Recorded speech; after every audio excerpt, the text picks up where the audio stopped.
Kyra from KyraWilliamsFitness.com, and today we are doing lateral burpee box jumps.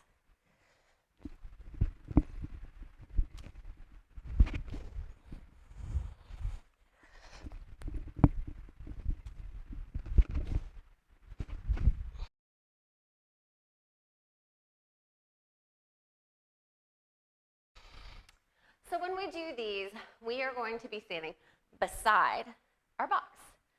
When we come down into our burpee, we're going to make sure that we get chest to deck, jump back up. Now we're going to jump laterally 2 feet at the same time onto the box. So what's important here is that your feet are always facing laterally. We don't want to turn as we're doing these.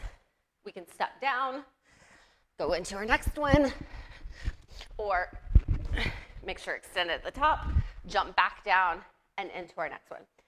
There's a lot of different ways that we can modify burpees, and for that, you want to check out my video on burpees so you can see all those different modifications.